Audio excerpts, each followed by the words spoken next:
Hello, stupid.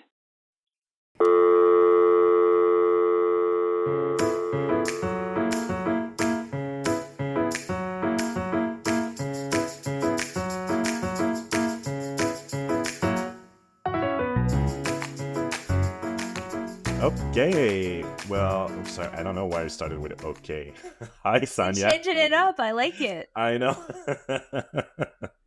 It's more assertive. I don't know. It's like, okay, get your act together, Sonia. We're starting. That's I what it think means. that's our vibe today. I think we both are like slowly still waking up. Right. You can tell Uh, by like our eyes today. We both just rolled out of yeah, bed. squinting. I feel like they're crusty also. Guys, I'm kind it's of happy to Saturday do like daytime morning. recording though. It's cold. It's a slow morning, but let's get into it. Yeah, let's get into it. Well, hi, good morning. I see you have your coffee as well. Yeah. Needed, much needed. It's gonna kick in. Midway through the episode, people are gonna feel our tempo pick up. Yeah. We're gonna become like manic. Yeah. How have you been? I've been good. I've been good. We're recording a lot this week. It's kind of nice. I feel productive. I like it was motivating somehow for me. Yeah, exactly. Yeah, I'm excited. I'm excited to see what you have in store for me. I know you have a lot of little side things with this episode today, so I'm super excited. I know, me too. Yeah, I'm very excited about this one too. It's an interesting one. Should we go straight into your icebreaker? Let's do it. All right. Okay. I'm gonna do. I'm torn between two here, but I'm gonna do this one. Okay. If you had to abandon your house in emergency, what would you pack with you? And I'm gonna limit the items that you can take with you. I'm gonna give you Mhm. 5 items. Oh, okay. 5 items. 5 items that you can pack with you if you have to leave your house in an emergency. Oh my god, I have so many like random trinkets that I really love. Um, I can okay, I can well, totally like imagine you packing and like freaking out. oh my god, I would really freak out. Yeah. Actually, you know what? The most likely scenario is that I would take absolutely nothing. Yeah. Are we like emergency?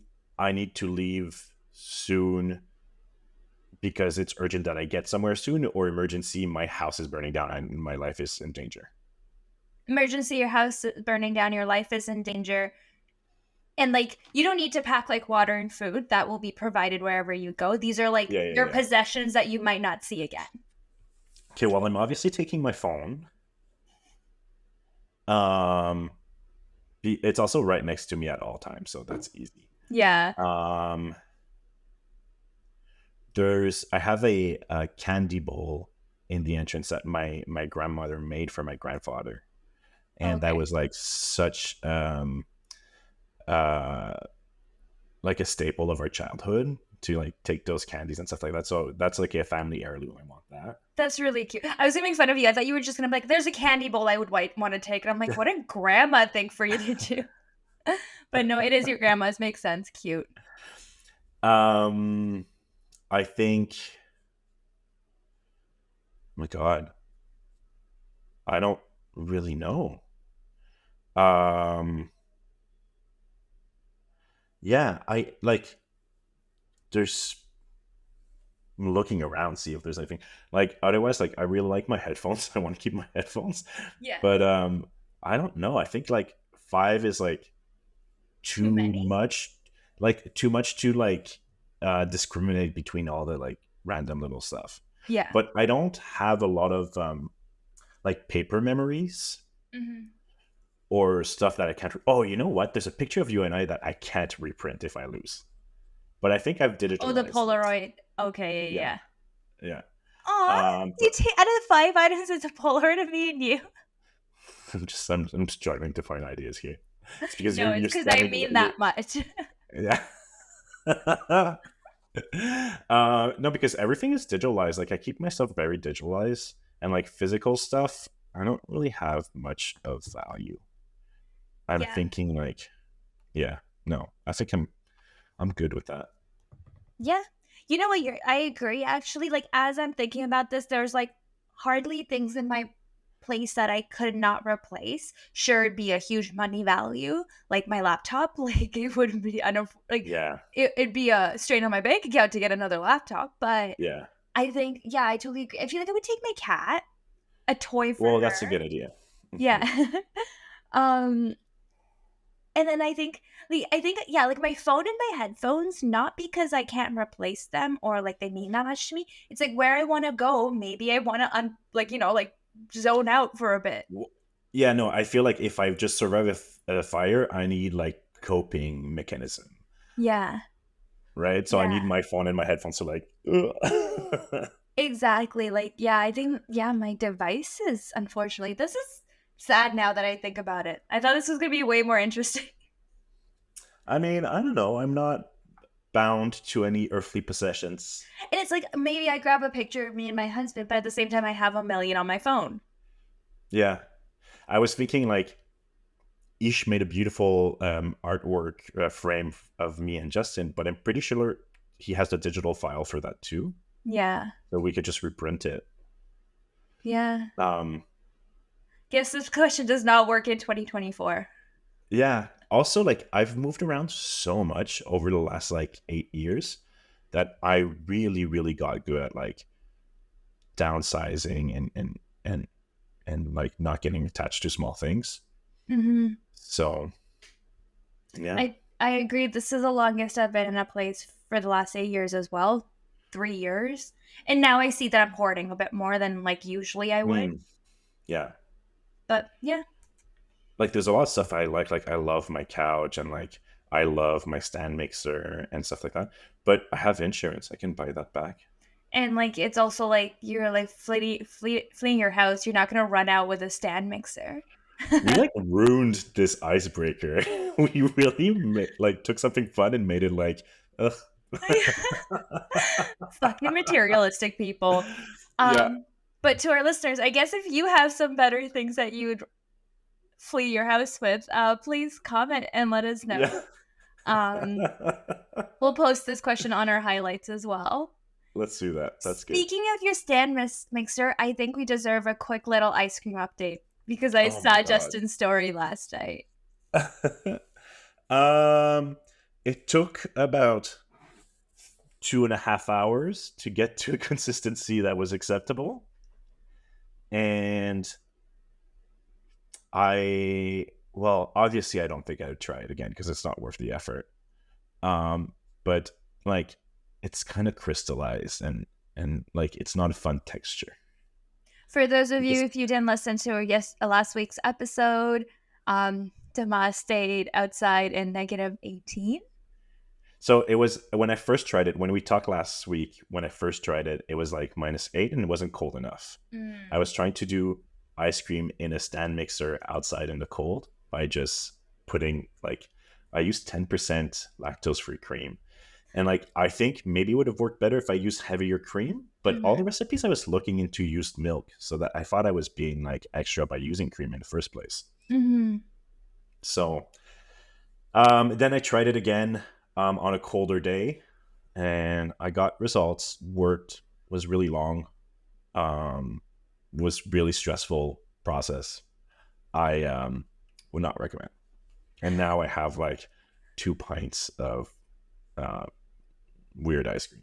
I when I saw Justin's story and it was like he did it and you're holding like a pint of ice cream, I was like, he really needed this win.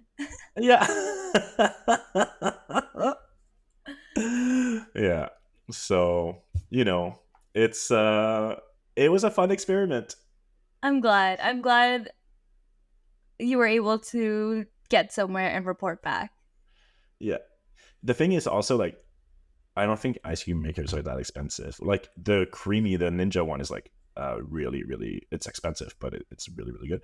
But I'm pretty sure Mhm. there's some cheaper ones out there also. Yeah. So, Yeah, I think like I would really like a creamy. I think yeah, maybe like I'll ask for that for like my birthday or something. yeah. But I also don't make ice cream that much. But I think I would if I had the creamy because you True, could I just think so. throw frozen fruits in it and then you have a sorbet Yeah, and oh it's that just sounds delicious, so good. Oh my god, yeah. right? I know I Yeah. really want it. I have a friend who has it, and I'm very jealous. Yeah. So, All right. So, what do you have for us today? oh my god, I went down a weird rabbit hole, as we do. That's the whole concept of our episode. First of all, okay, I would like to give a little bit of a trigger warning for this episode. Um, it might not be as funny of one, but I think it's interesting. However, we are going to talk about um, prisoners and inmates and people who've committed crimes. And we are going to talk about their well-being. So I wanted to acknowledge that for victims or for people who have who are close to who have close ones who have been victimized of of violent crimes or just traumatic crimes, it might be might be hard to hear uh, some compassion showed to the people who've committed those crimes. So um, I just wanted to say that yeah, if this is an episode that might be difficult to listen to, just skip it. No hard feelings.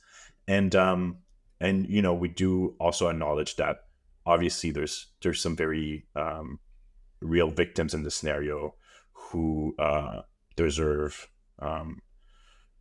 even greater compassion, and and that it's a very complex issue, that it's not all black and white, and that there's a lot of feelings that can be involved, and they're all valid. So I want to start with that. um Now, I also wanted to take you down the same path I had. So I was on Instagram and started having a lot of these reels. So I'll invite you to maybe open your phone, and I sent you some reels on Instagram already. I asked you not to look at them, and Okay. look at the first one I sent you, and maybe play the video, next to the microphone so we can all hear it. Yeah. One. That's not the video. That's just Instagram. All right. Let me just make sure. Yeah. So I have. Hello world. Hey, I've never actually done this before. Um, Heard a lot of good things about it. Figured I'd send a video, get out of my comfort zone a little bit. Uh, it's always nice to meet new people, have some good conversations. So yeah, I hope to hear from you guys soon, and I hope you have a blessed day. And yeah, all right, bye. So this is Idaho inmate pen pal, and this is Yeah, Sage Lee Siller, and he's hot. he's hot, and he seems sweet, Yeah. right? Okay, Yeah. put on the second one. Okay. Oh. My name is Jesse. I've been incarcerated for about 3 years. I've gotten really good at art. I've been working out. I do a 12 step. I'm in all my programs right now. So if you want to talk, hit me up. My IDOC number is 141-306. You can hit me up on JPay. And then he shows pictures of his artwork, and it's like pictures of his baby and stuff. And Batman. Yeah.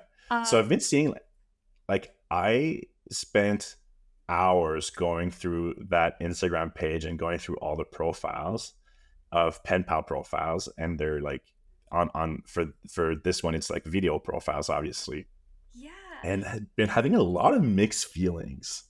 Like, So for those of you listening that haven't had a chance to look at the videos, it's just like the prisoner just is in prison on the phone, and you heard the audio, but he also kind of playing with the camera. They're like smiling and smirking. flirting. Yeah.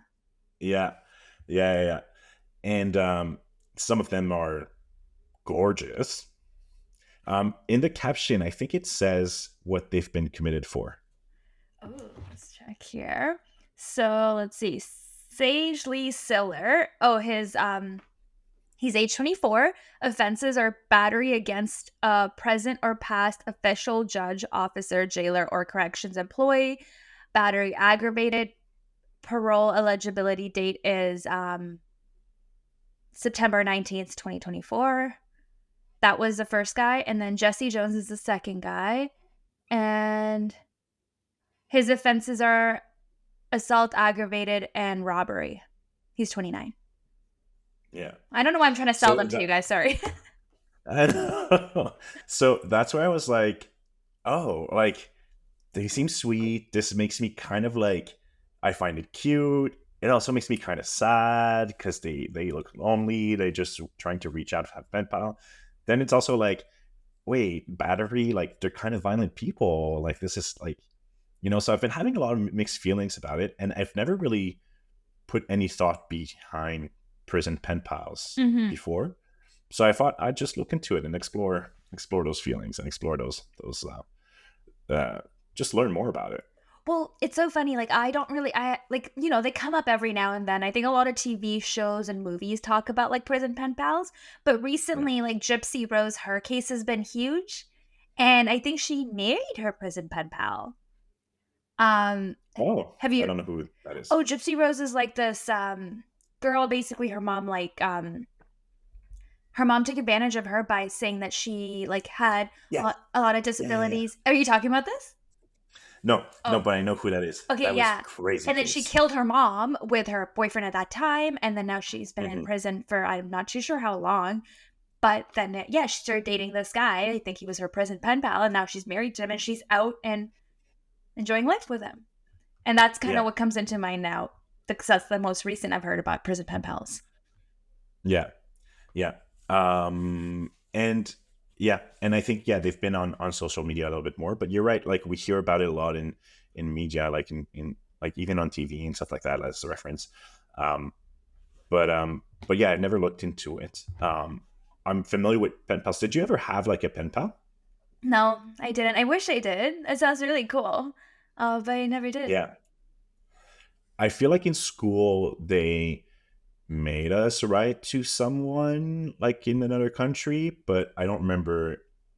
Like, I definitely didn't exchange more that one uh, obligatory letter. Yeah.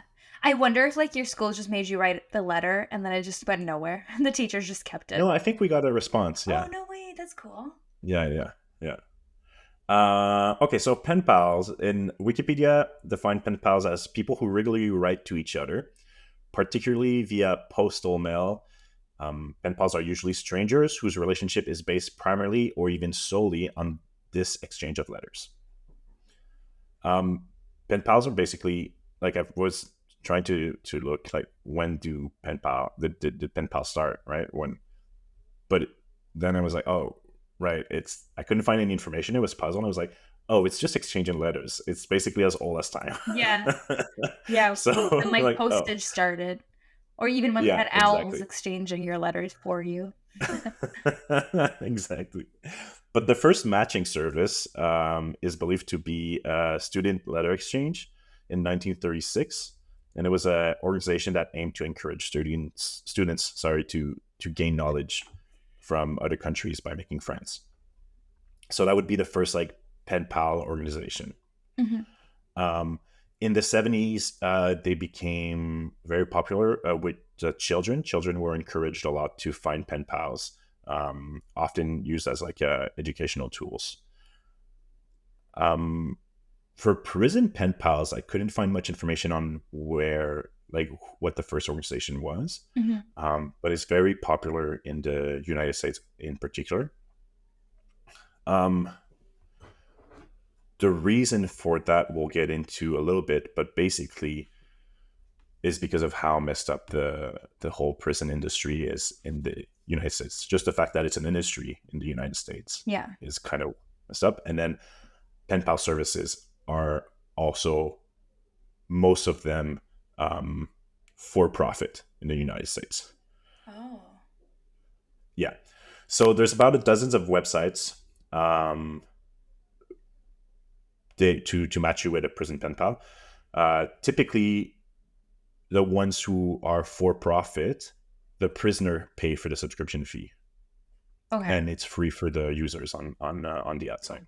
Oh, okay. Um, yeah. So the biggest one in the United States would be maybe writeaprisoner.com.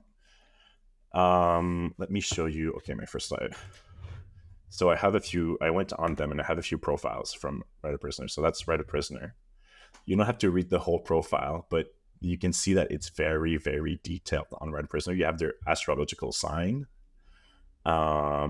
You have the release date. Right a Prisoner also force people to disclose their charges Mm-hmm. or their convictions. Mm-hmm. You have their eyes, their height, um, their weight. No, not the weight. Date of birth, Their and like astrological sign. yeah, and you can search by all of that. Yeah.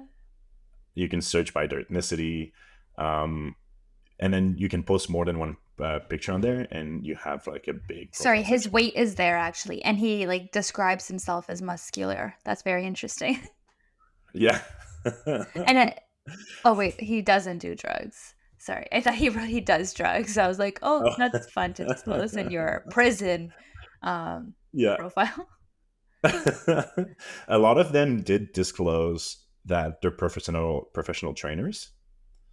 And I was like, oh, that's interesting. Like that could be a reason to write to someone Like personal to have trainers? like, yeah, fitness trainers Oh, to get imagine like he's doing fitness your tips meal and plan tricks. through prison. I mean, um, so writeaprisoner.com, they don't encourage looking for romantic connections, but they recognize that it does happen. Hmm. The sites requires all users, like I said, to disclose their crimes. They also recommend that you Google the inmate you're interested in talking to before to have more details on their crime. And again, it's for profit, this one. Okay. So here's another profile. I found a profile of Tabby, who is an Aries. It's pretty. Yeah. And so this is another one that I found they have a lot of you can put more than one profile pictures, but on this one I found people put pictures of before their incarceration a lot. So you can see them in What I find like in the interesting here, it says like seeking a prayer partner. And yeah, but like she her religion's unknown, so she's looking to find religion, I guess. That's very interesting. that is interesting. Oh, that's a good catch. Hmm. Yeah. Or maybe she doesn't want to disclose it in the first profile. She maybe after a few exchanges. Yeah. But it's weird if you're seeking for a prayer partner. Yeah. Yeah. Okay, the next one I have is Canadian Inmates Connect. Ooh. Um, yeah. So I have a profile from Connor Campbell, who's in British Columbia. Wait, stop. Okay, this is the start of his bio. Hi, ladies. I'm in search of a woman that loves long walks in the visiting room and watching a beautiful sunset through razor wire. Dot dot dot. LOL. Winky face. Yeah. He's shooting his shot. Good for him. Good for you, Connor. Yeah. Yeah. Um, Convicted of second degree murder, has Nice. life to 18 years. And he's interested in corresponding with women. 1994. He's quite young. I think I went to high school with this guy. No, I'm joking, but his name sounds so familiar. um, so on Canadian Inmate Connect, it's not for profit. Mhm. It's I think there might be some fees, but it's mostly administration fees. I think. Okay. Um, they have a big banner on the when you look for the inmate page. They have a big banner that says, "Please be advised, it is not recommended to send money to inmates, and also it is recommended that you Google the inmate before writing." I'll touch a bit more on Canadian Connect later when we'll look on a specific case, but um, I read a lot about them. It seems like it's pretty much managed by just this one woman that Oh. does it all. A lot of the web page for all of these were very, very basic HTML. Mm-hmm. And I'm wondering if, well, first of all, they don't put a lot of money into the designing, but I'm wondering also, internet connections in prison can maybe be very slow. So to have some pages that are easy to load, That's maybe true. there's purpose behind that, Yeah, that's a right? really good point. I never thought of that. Yeah. Um, And yeah, she seemed to manage all of it by himself. And there's testimonies, we'll find some later, but they're all addressed to her personally. So I think she even like corresponds with all of them I feel personally. like I don't know who she is, but in my head, I'm thinking this is a mom whose son went to prison and he's sad and he's like, "Mom, I just want to find a real connection," and she's like, "Son, I'm gonna set up a website for you so you can meet some girls." Well, that's interesting you say that, because I think that for a lot of them, oh, this is another one from Canadian Inmate Connect. Mm-hmm. For a lot of them, I think they it's passion projects, definitely. Mm-hmm. Like for a lot of the creators of the websites, it's stuff. It's something that they're very passionate about. Nice. The other one have an example of is Hot Prison Pals. Yes, it's definitely more LGBTQI plus catered. Mhm. Um, and I found this one was really interesting because I went on it also. They have a podcast where they interview former inmates.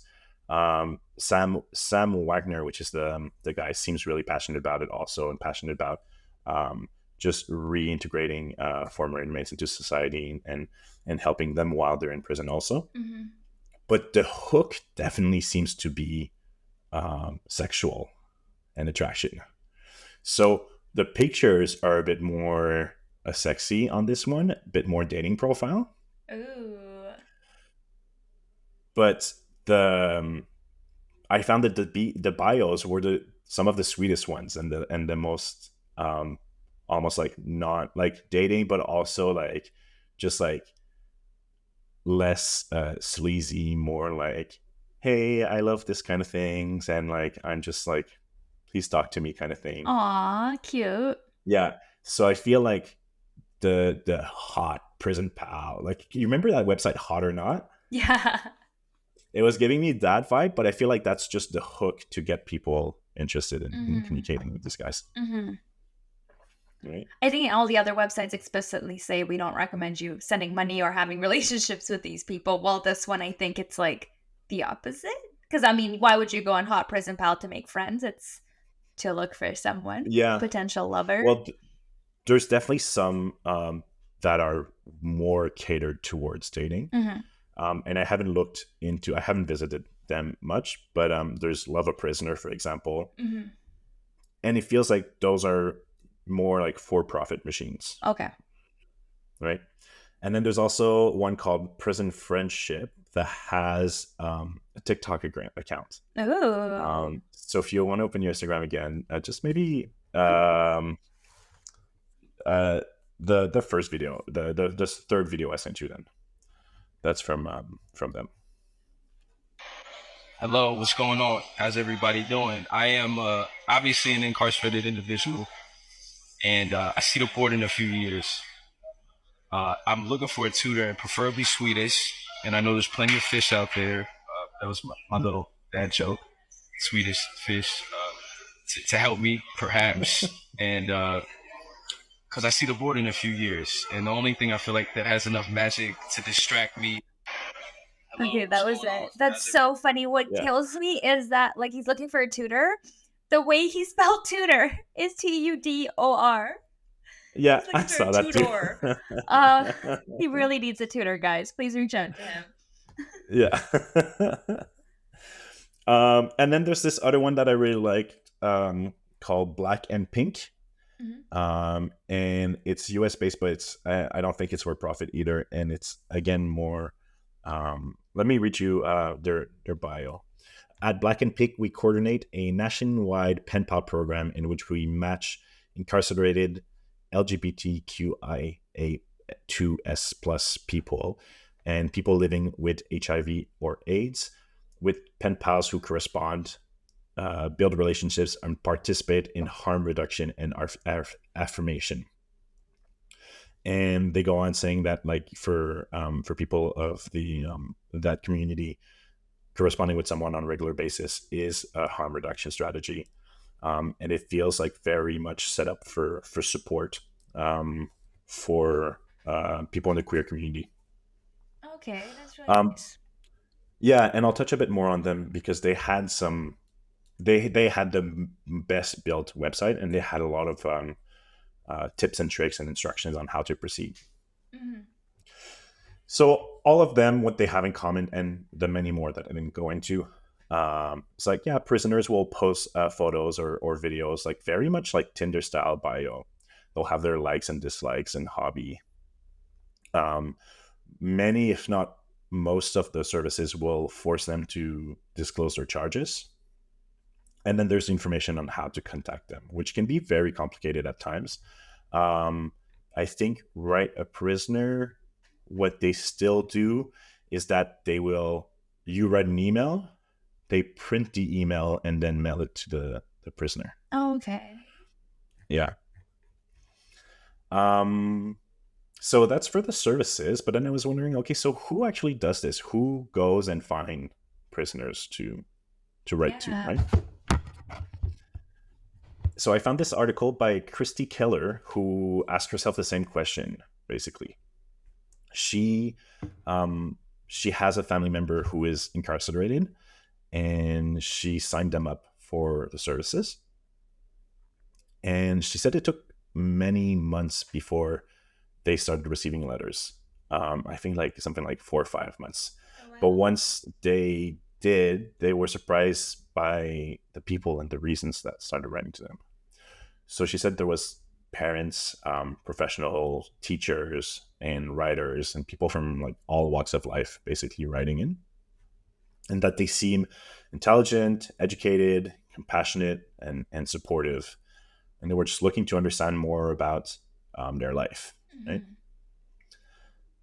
Interestingly, most of the articles that I've read about prison pen pals, the authors um, had either reached out for the articles to a pen pal, or were describing their own relationship with prison pen pal. So I think it's something people do also for research a lot, Hmm. right? On writeaprisoner.com, they have some stats. They say that most of the writers are over the age of 30 and usually motivated by empathy and friendship. 50% of their writers are women looking to correspond with men inmate. Hmm. And they also say that most of the inmates need a friend more than they need a romantic partner. I think all of the service are for 18 plus Okay. on across the board. And then I was reading another case also in an article of Rachel Phelps, who's a 34-year-old postal service employee that started writing to incarcerated people when she was 18. And she still does now at 34. Wow. And it was very much of meant to be a hobby, she said. I was doing it because I thought they would be lonely. Aw. So I think there's really people who do it just because they really believe in it, Hmm. right? They believe that it's kind of an essential service. Yeah. Then I was reading this article by Emma Clifton. The author shared um, in an article for Capsule that here are some of the things that I have discussed with my pen pal. Weird things that our cat do, our favorite flavor of chip, how they celebrate Christmas inside prison, his workout routine, being a nerd, favorite books and film, cars, and more. He was one of the first people I talked to about my pregnancy in those weird in between months where you're not sure who to discuss it with. Oh, wow. And he wrote, yeah, and he wrote me a 2-page letter about how much he loved being a dad and what a treat I was in for. Aw, that's really cute. Yeah. And I was like, oh, that's super interesting. Like, I think early on in pregnancy, a lot of women don't want to talk about it too much because there's still a great risk of not being able to, like, of the terminating the pregnancy early. Hmm. And I was like, but you probably still want to work or talk about all these things Yeah. and these fears and anxieties, right? Hmm. And that can be true for so many things going on in your life that you don't feel is appropriate to talk about with close ones, but to talk about a stranger, talk about with a stranger could be. Um, so I think, you know, I was reading some testimonies, and a lot of it also feel a bit like almost like keeping a diary, Mm-hmm. Yeah. right? I like something that I'm thinking about here is like, you know what? Like, it's like, yeah, kind of keeping a diary. You're writing to this person and they exist and they're real, but you don't see them. You don't really, you've never had a face to face conversation Yeah. with them and stuff like that. And I think that's why people also easily fall in love with these people because you make up what it may be like to be with them, you know? Mm-hmm. And it's like, oh, okay, like they said this. Oh my God, I'm sure he's the kind of guy that does this or the kind of girl that does this. And that's why people can easily fall in love with them, you know? You also have like their undevoted attention almost, Mhm. because a lot of the people in prison, a lot of the inmates, they do it to pass time a lot, Yeah. and they don't have connections with many people, and so you know you quickly become one of the most important connections in your Yeah. They life. don't have access to many people, you know? So, yeah. Exactly. Exactly. That's so interesting. Yeah. So Black and Pink, that website I was talking about, had um, again like a lot of helpful tips. They had a section like important things to know when writing. Hmm. Um, First, reply letters might take a while because of the whole process they have to go through. It's not always easy for them to reply to use. Hmm. And then again, they're focused on the queer community. So openness about LGBTQ identity. They say mail call often happens in public spaces in the prison. Hmm. So when someone hears their name called by a prison guard during mail call, it is a reminder that people on the outside care about them. And it's also a message to the guards and to other incarcerated people that this person has a support and is not forgotten. Aww. I know. Yeah. This can be a vital harm reduction strategy for people who are locked up, especially queer and trans folk. I thought like, oh my God, that's so interesting. Like it's kind of a status thing almost to Hmm. receive mail in prison, Yeah. right? And they say building validating relationships. They say do not speak down, discriminate against, shame, or condescend your pen pal. Uh, we are about building relationships and validating that our struggle as people of color, activists, sex workers, youth workers, immigrant, anti-capitalist, trans, queer, gender non-conforming people are intricately connected with prison abolition and liberation. They talk about setting boundaries. Remember to be transparent about your own boundaries and respecting boundaries that your pen pal has set. Please voice any concerns you have with your pen pal in loving and affirming way, and try to receive feedback that they give you. If for any reasons you're not comfortable or can no longer engage with your pen pal, please let Black and Pink know. Boundaries is a theme that came up a lot in some cases I was reading. Hmm. I think often they might push their boundaries, but also often when you express, firmly your boundaries, and this is a condition of you writing to them, they tend to respect those. Hmm. Right. Funds. This may include a request for funds or other form of support. Pen pals are not required to send funds. If you decide to send a package or send funds to their commissary, be clear about the amount and frequency you're committing to, and reflect on how this may impact your pen pal dynamic, right? Hmm. And then also, there might be some letters which feel flirtatious or sexual. Your safety and comfort are your own. So if you're okay with sexy letters, keep writing to them. If you aren't, please respond respectfully and firmly again, and just put up some boundaries. Hmm. A part that I particularly like, they invited users to consider, why do you want to write to a person in prison before writing to them? What is your capacity and frequency? Like, for example, like how regularly can you write to someone in prison? And when I was thinking about, oh, is this something I would like to do? Then I was like, oh, I'm glad I saw this question, because I don't think I'm able right now to commit to something regular and frequent. And I think it might be, counterproductive or even damaging for the person. Yeah.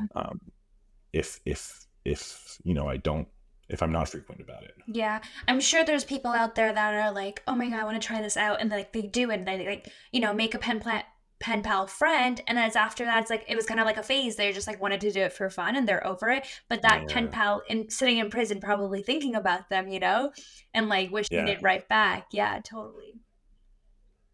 And then they also invite you to consider how it might be difficult to hear about their condition, Mhm.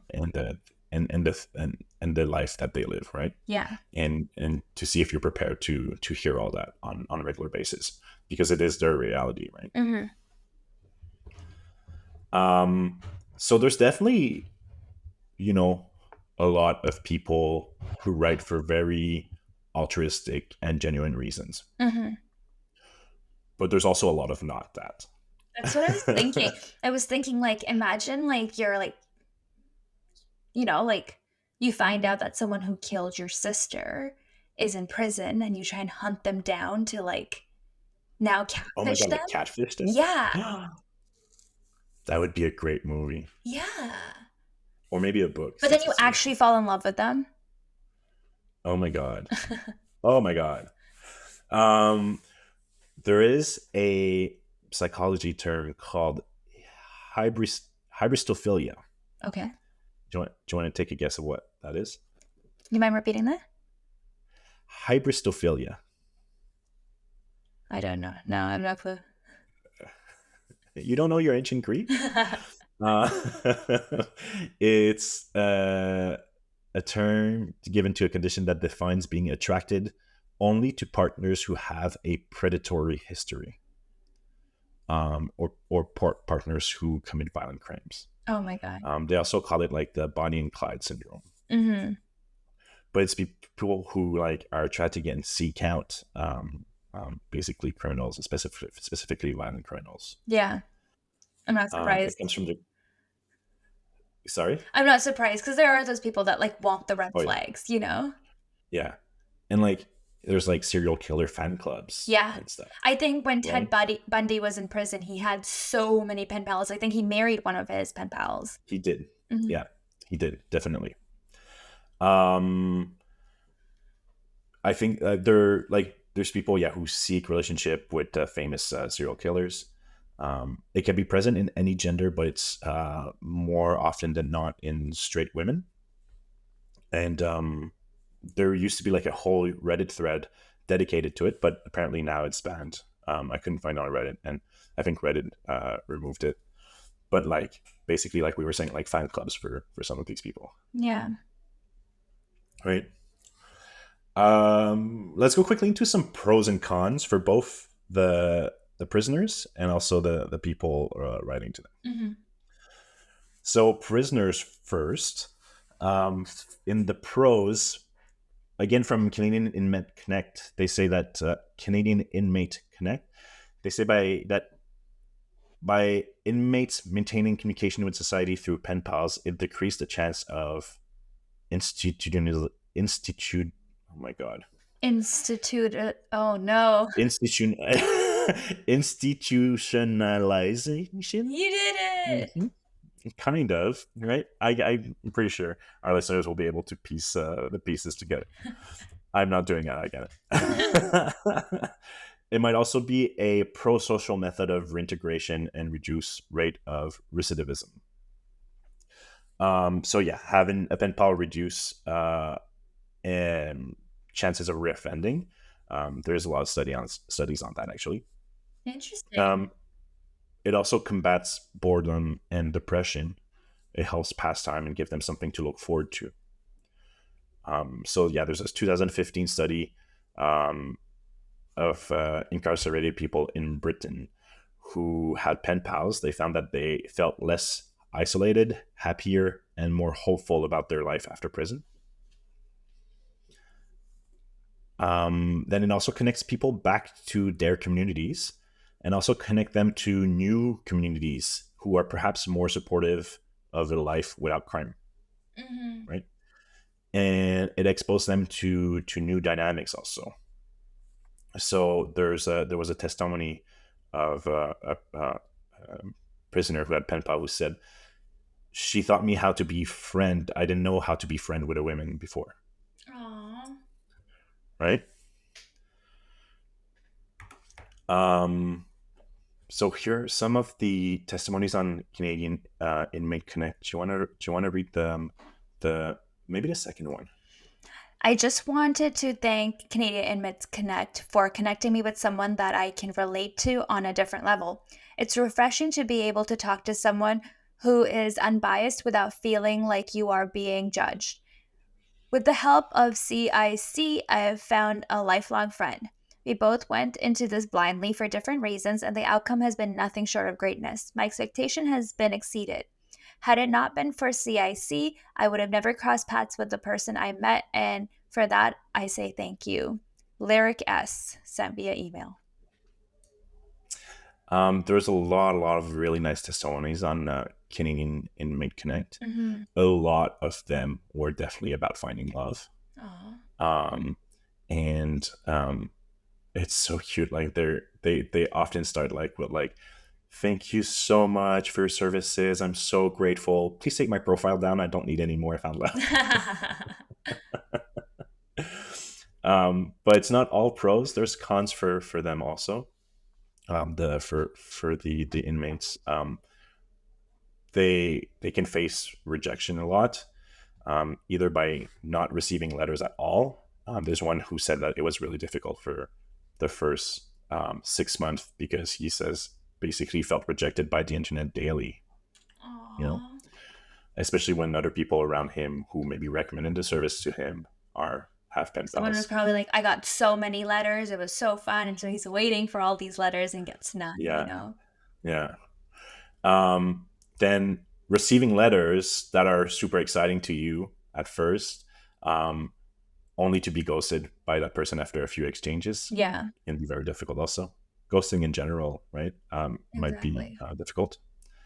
And then there's also, they're also somewhat at risk of being taken advantage of. There's definitely a power dynamic in play here. Mm-hmm. From someone on the outside versus someone who's incarcerated. Something that also comes up is that, sorry, what was the word that you used for the type of people that want like, someone? Hybristophilia.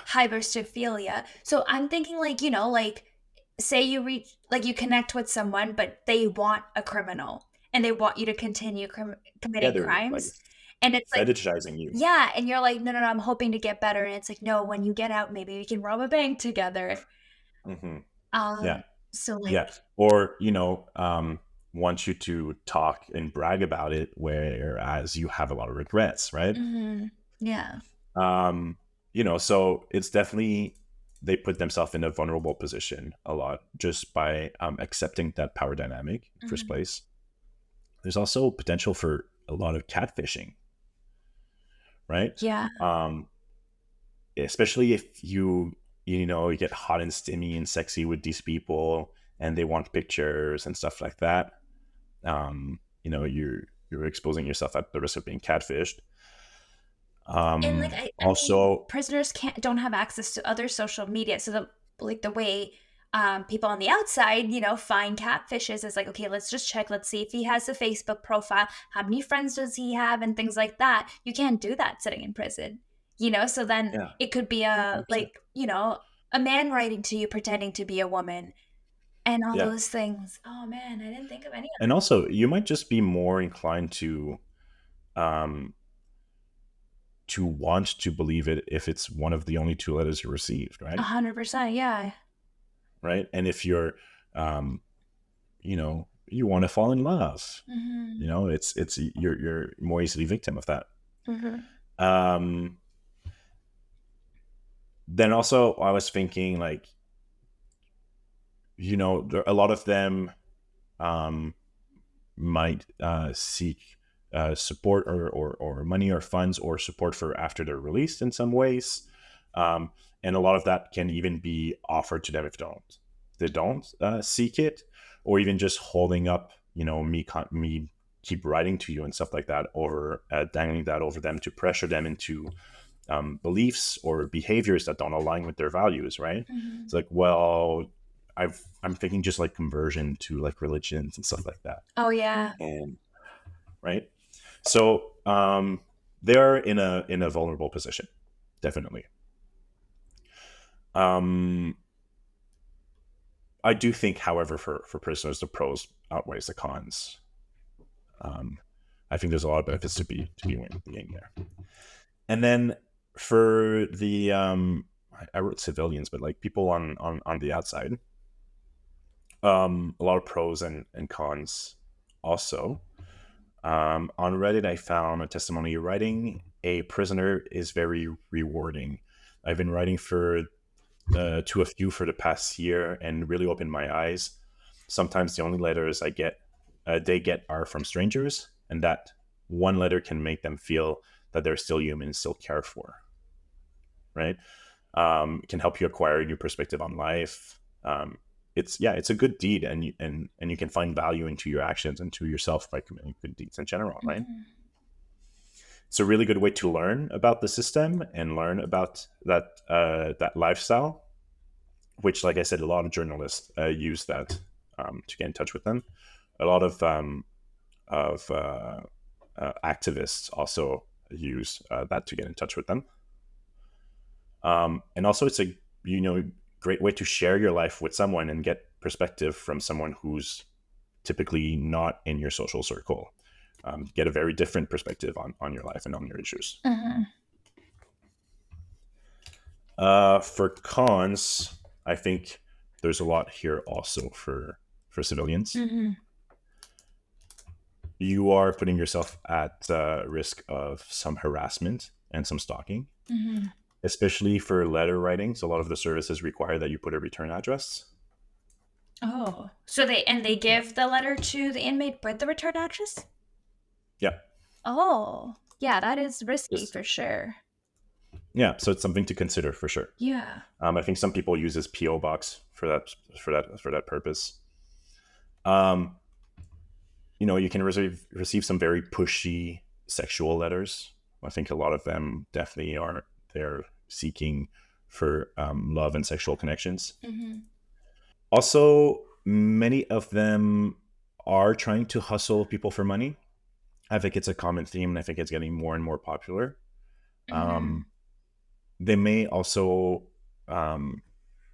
try to just build a relationship just to use someone for their release, either as like a testimony for their release or someone who might be able to um, just host them after, like, to be somewhere to live and to crash after they get released, especially when they try Yeah. to build like romantic relationships. Mhm. So that's something to look out for. Um, the red flags that they say to look out for also is, when they immediately start using terms of endearment before they even know you. That's That's like maybe in life too, right? Yeah, I feel like. that's true. These Yeah. are actually really good dating advice in general. That's what I'm literally thinking as you're going through them. I'm like, yeah, the prison dating and just real life, you know? That's good. There's people we know attracted to just red flags. Yeah. Constantly talking about things they need early on in the conversation. Again, good for real life. Claim that they're only talking to you, while it's possible it's very unlikely. Mhm. And um, when they seek out a pen pal but claim that they don't have the money required to communicate, right? Mm. Because a lot of them are paying services. Um, so this will be their first test of willingness of you to give them money, often. So I'm like, Yeah. well, if you subscribe to the service, you seeked out it, but you didn't think ahead of how you're going to pay for it. Most likely, it's not that they don't have the money to pay for it; it's that they want to see if you're willing to send them money, Yeah. right?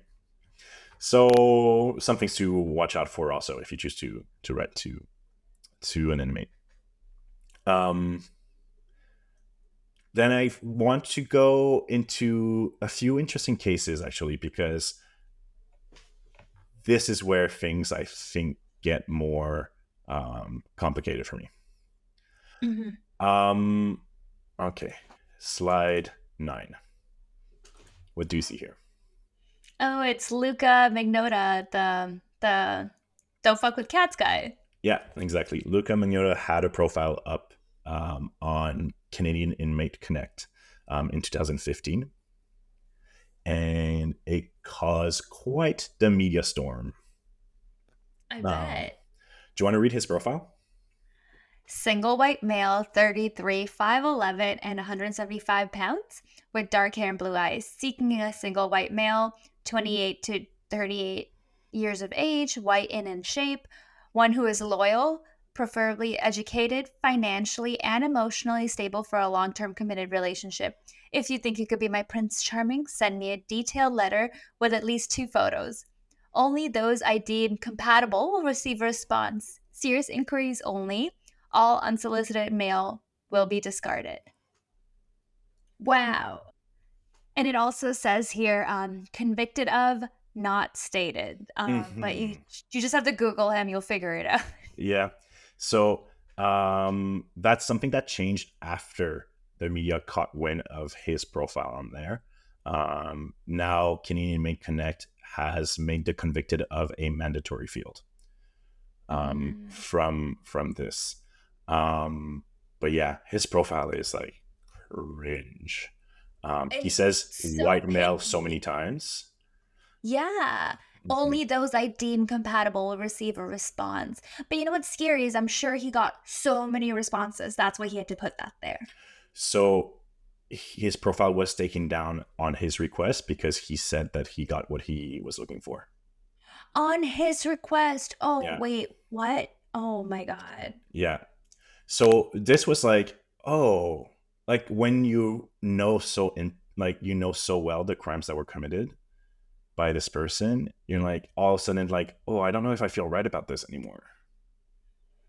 Yeah, you know what? During this episode, as we were talking about it and sympathizing with the criminals, a part of me wants to say, like, I hope they're also,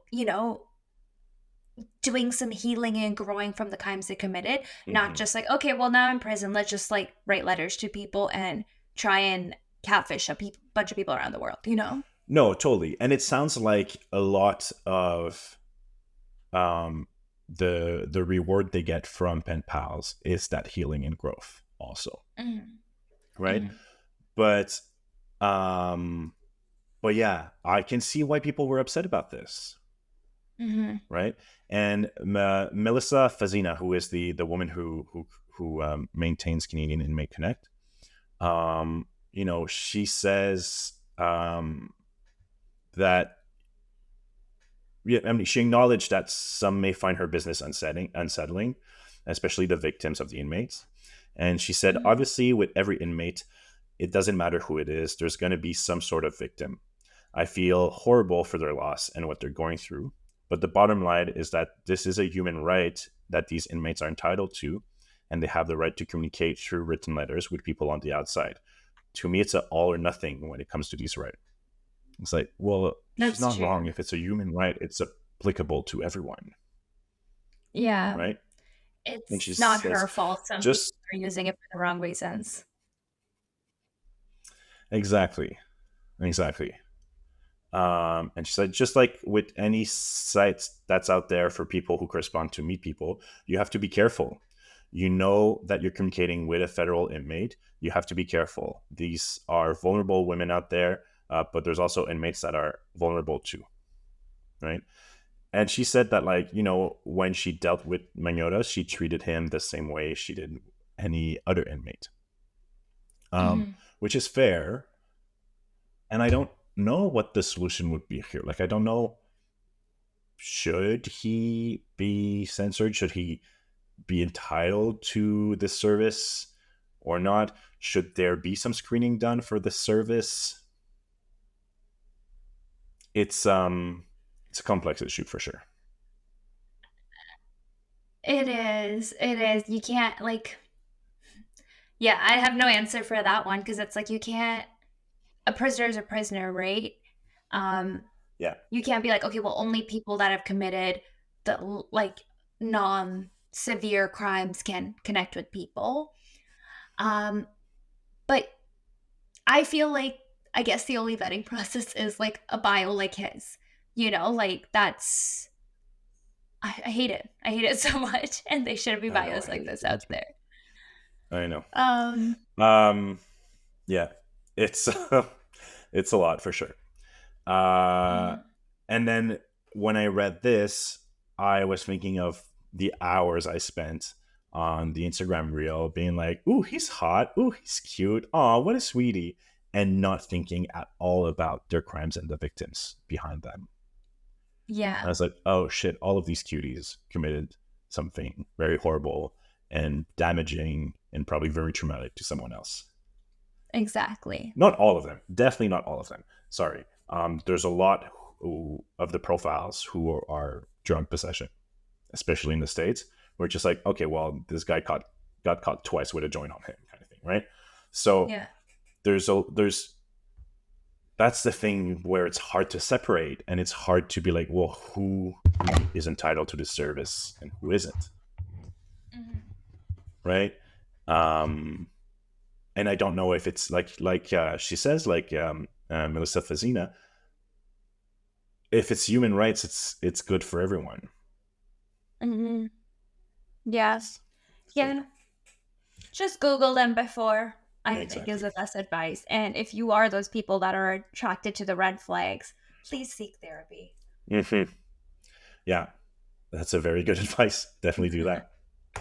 Okay, I want to finish us off with two Reddit posts about how some questions on because there's some subreddits on anime pen pal. So the first one here, are you able to read it? Yeah. So the title is How Should I Go About Ending Communication with My Prison Pal of 8 Years? In college, I started writing to an inmate on death row as a sort of do some good in this world project. Let's call him Daniel. Fast forward 8 years to now, I am married with a new baby. My husband has asked me that I stop writing to Daniel, and I agreed to do so. Though the relationship has been platonic from my perspective, it makes my husband uncomfortable, and I can understand where he's coming from. My question is, how should I end this relationship? I would like to avoid hurting Daniel's feelings if possible, but my main goal is to try and prevent him from seeking me out in the future. The way I see it, I have four options. 1. Tell a white lie.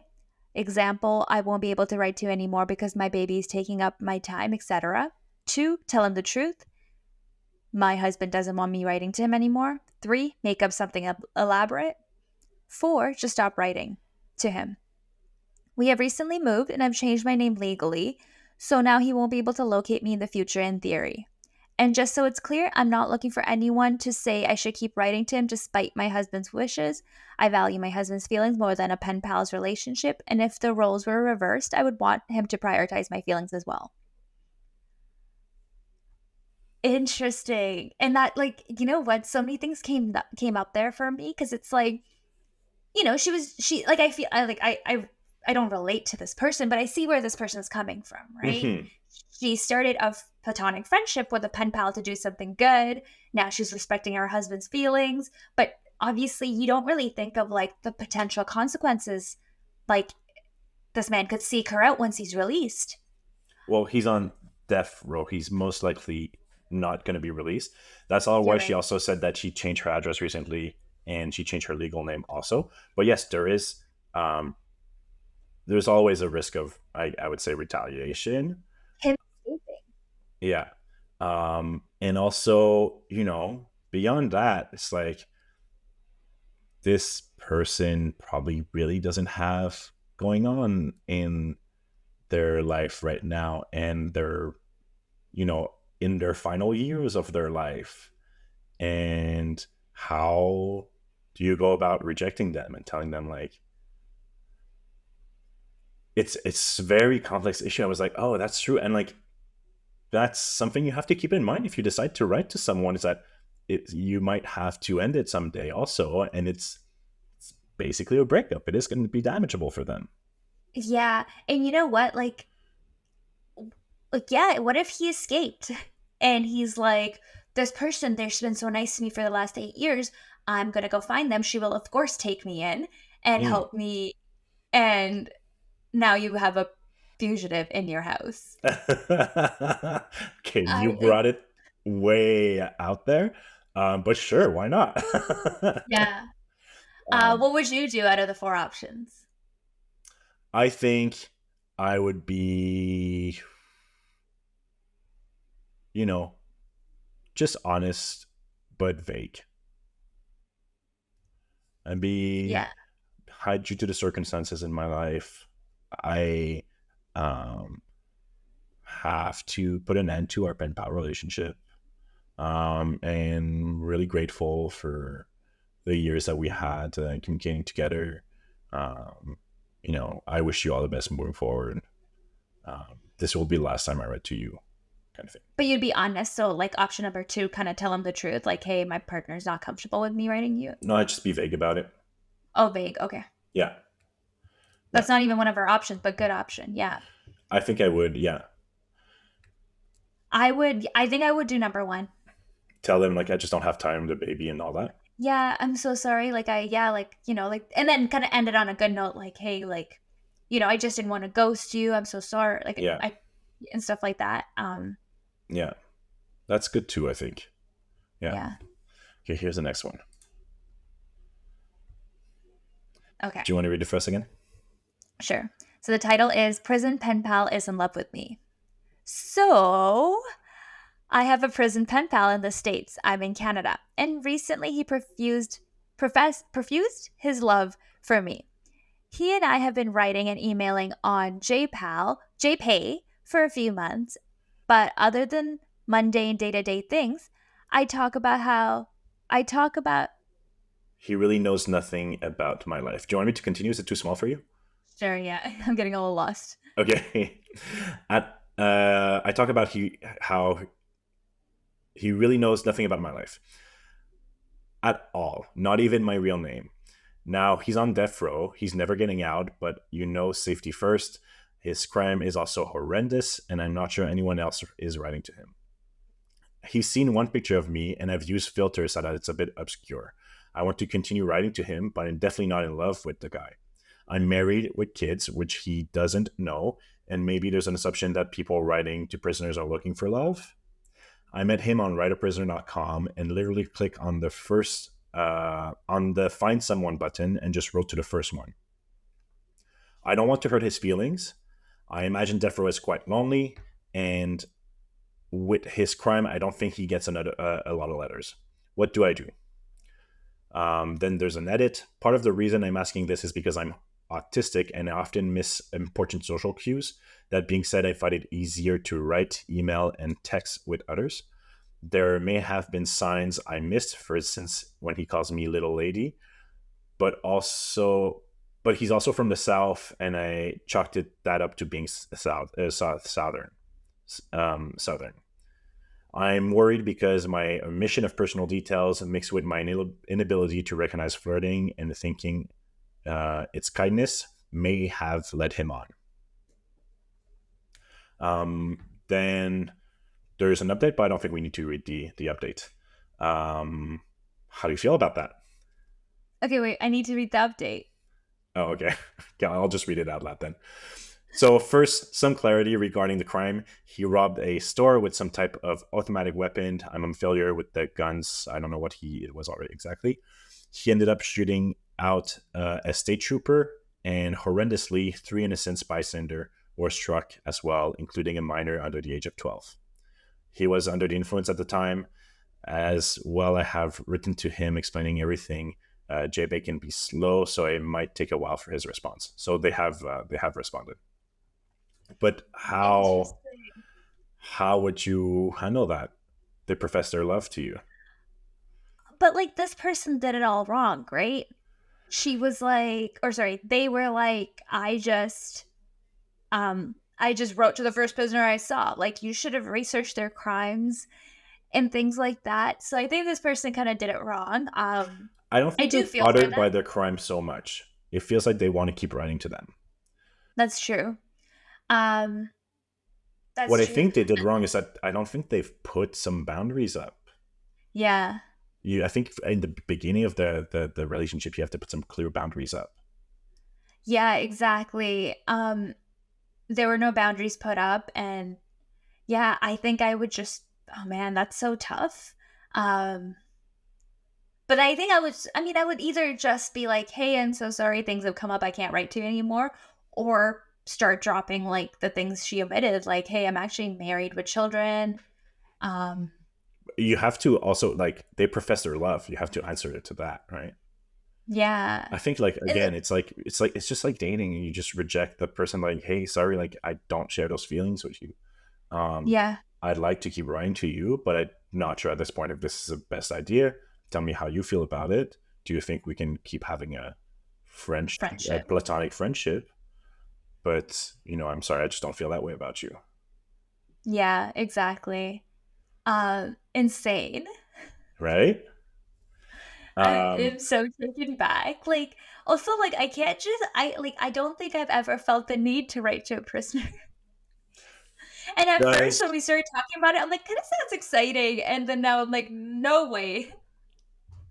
Yeah, that's what I was wondering, if any of this made you change your mind, or if it made you curious about it. I won't lie, it made me very curious about it. Mm-hmm. Um, I think the only reason why I probably won't look into it immediately is, I can barely figure out my schedule as it is, and find time to um, even write a to-do list. So let alone answering to letters. Mm-hmm. But especially the queer organization one, the what was it called, Black and Pink. Yeah. That one I would find interesting. Probably look into like a Canadian similar organization. Um, and I think it can be, you know, not only validating but super interesting. Like, I'm someone who's very curious and who loves to learn about um, different cultures and people in different circumstances. Um, and I think I like to think that I have a very clear idea of what my privileges are and how it's different for other people. I might be wrong. I might have it very wrong, actually. Mm-hmm. Right? No, good for you. I think like that is the kind of person that should be writing to these kind of people, right? Hmm. Um, it would be a hard no for me. I find it hard enough to reply to texts from people half the time. So, I have so many unreplied emails. yeah. I I wouldn't be good at just like I would easily ghost someone without realizing it, and then 3 months down the line be like, oh no. Yeah. um, yeah, Yeah. and I think I also find it hard to communicate. I'm such an animated person that I need to have face to face phone conversations, FaceTime conversations. People need to use my voice, hear my Yeah. voice, kind of thing. Yeah. A lot of these relationships do evolve to like phone conversations, stuff like that, but those are typically when they evolve into romantic relationships. Exactly. Yeah. Yeah. Yeah. I puts me pause. And also, I think I would feel strange being involved in something like this for humanitarian causes, reasons, without also being involved into some sort of victim aid or relief program. Hmm. Hmm. Um, but then again, like, you don't have to do everything. Um, it's just, yeah, I'm very conflicted about the victim side of things. Yeah. Yeah. I agree with that. I think it would be hard for me to look past that too. Yeah, yeah. This was so interesting. Thank you. I'm glad you liked it. I never thought I'd learn this much about pen pals. Like I've heard just like the side of like all the crime podcasts that I've listened to, where it's like all these people have written to Ted Bundy, Gypsy Rose married her prison pen pal technically, Hmm. but I've never like actually heard of like how that happens. Yeah, yeah. No, definitely. It was very interesting to research. There's so many, like, I spent a lot of hours reading like testimonies and stories and stuff like that. Um, that I just didn't have the time to share on this episode. Oh, also, okay, quickly though, this wild thing. There's these prisoners in Mexico. I even have it in my slides. Who started a OnlyFans from prison? No way. Yeah, it's no longer on OnlyFans. It got shut down. Um, Yeah. but with just cell phones, like contraband cell phones, they started an OnlyFans from prisons, and like they have like orgies on there and stuff like that, and they just like bribe guards to let them film scenes. Yeah. But you know what? That is another thing I've heard of a lot where it's like a lot of especially like like international prisons where they have like they have cell phones. Like there's another case where this girl was in prison in Indonesia, I believe, in Bali, and she had a cell phone in prison, and she was married to one of the guards, and Oh, she had an Instagram account. yeah. Uh, They have that's TikTok accounts insane. often also. Yeah, Yeah, yeah, yeah. that's So so crazy. maybe you can have a text pen pal. Yeah, imagine you get a text from like someone in prison, like, "Hey, can you send me some money?" I mean, that's That is, also a lot of people's reality. yeah. And I'm like as surprised as I am, I shouldn't be surprised because yeah, like cell phones are getting so common, and yeah, like if they write to people seeking money, just make it OnlyFans, Yeah, and that's some good content there, you know, because you and I feel like the people that are attracted to that content are like, oh, this is illegal. They're doing this illegally, you yeah. know. So I first came across this because in writeaprisoner.com, one of the conditions is that they mention is like, oh, they people are not allowed to promote their OnlyFans. And it's like, wait, what? So then I googled like prisoner OnlyFans, and this came up. Oh my god. So then I bet there's a lot more too. Probably, yeah, yeah, But they're probably also like, yeah, harder to find because then if they get found, they get taken down. they get taken down. Yeah, exactly. Insane. Well, We that's need what a I had whole new to. episode on prisoner OnlyFans. I know. I also wanted to acknowledge that like I did not talk about how problematic the prison um, the imprisonment system is, especially in North America and in the States, because I just there's so much to say about that. Mhm. That would have to be like a 2-3 parter episode, I think. But Mm. yeah, yeah, still a lot of mixed feelings, but um, I thought we could talk about it, and then everyone can make up their own opinion. Yeah, exactly. Well, let us know what you think. Leave a comment or a review on any of our social media platforms. Yeah, we'd love to hear from you. Thank you so much for listening. Bye, everyone.